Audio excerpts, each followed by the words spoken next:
Hi, everyone. Welcome to Biocompare's Tech Insights podcast, where we speak to scientific experts about new tools and technology that can help advance your research.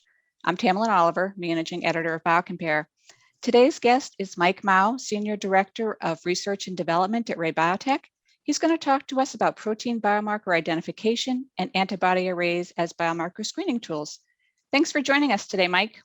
Thanks for having me. I'm glad to be here. Awesome. We're going to be talking, like I said, about protein biomarkers and their identification, which can be challenging. So we're hoping that in the time we have together, you can shed some light on the process, as well as provide tips on how to overcome challenges. Are you ready? Sure. All right, let's begin by having you explain some of these challenges associated with identifying protein biomarkers. Identifying protein biomarkers is rewarding, but also challenging. The first challenge is the tremendous diversity of proteins. Human genome consists of about 20,000 genes.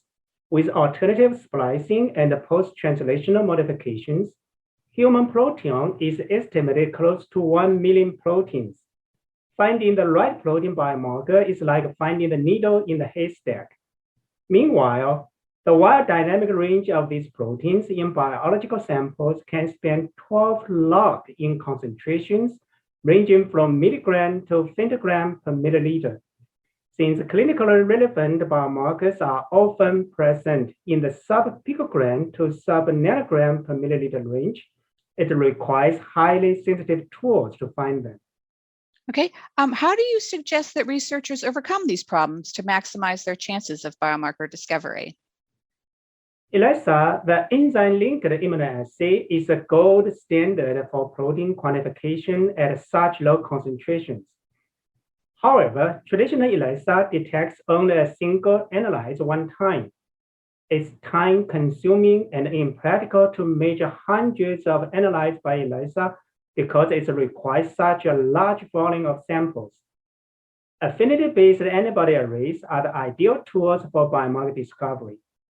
They adopt the same detection methodology as ELISA, while in high-throughput array format. In this system, a large collection of distinct captured antibodies is mobilized onto a solid surface. The proteins of interest will be captured by these antibodies to achieve parallel analysis. Analyte detection can be expanded by running multiple non-overlapping arrays in parallel to detect thousands of proteins in one experiment. All right, let's talk about high-density arrays next. What are some key factors that researchers should consider when planning to use them? There are two kinds of antibody arrays, sandwich-based or label-based. Sandwich-based arrays use two antibodies for each analyte. While paired antibodies increase detection specificity, they also introduce complexity and possible cross-reactivity. For this reason, a typical sandwich-based array panel can detect a few dozen analytes at most. Label-based arrays, which are called the L series, use only one antibody fixed on solid surface with biotinylated samples. Since there are no cross-reactivity concerns among antibodies, it allows for the development of much higher density array panels. A common L-series array can detect hundreds of analytes in each array. When planning to use a high-density array, several factors need to be considered: array format, sample volume, and data type. Sandwich-based arrays will have higher specificity, generate quantitative or semi-quantitative data, but will need a larger sample volume. Label-based arrays are semi-quantitative, but they require smaller sample volume. Okay, so what kind of sample material can be used on these high-density arrays?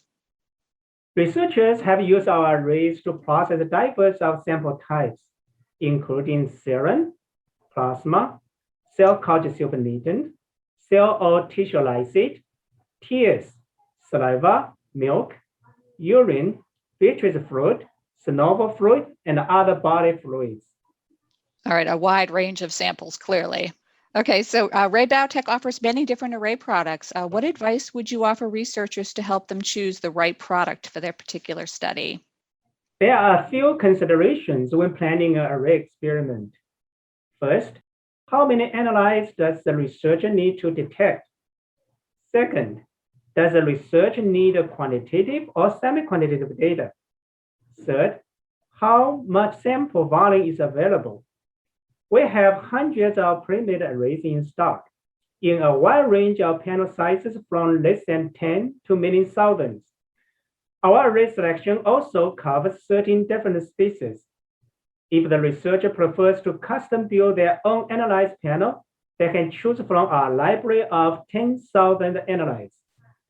Our largest array currently detects 6,000 human, 1,300 mouse, or 1,500 rat proteins per experiment. These are the L-series arrays, which are semi-quantitative. Large panels are also available in the quantibody line, where you can detect up to 1,200 proteins concurrently. Whether quantitative or semi-quantitative, these high-density arrays are ideal for biomarker discovery. However, small arrays focused on a specific group of related proteins are very popular as well. If sample volume is not an issue for the researcher, and only a few dozen analytes are needed, our membrane-based arrays, which are called C-series, are an excellent option that is compatible with any Western blot imaging system. In summary, RayBiotech can provide diverse products and services to meet your needs. Thanks, Mike, for sharing your protein biomarker identification expertise with us today. For more on protein biomarkers and the use of high-density arrays for biomarker research, please read the related article, Pushing the Limits of Multi-Analyte Immunodetection. And thanks so much for listening. For more information on products, technologies, and the latest scientific advancements, please visit biocompare.com. And have a great day.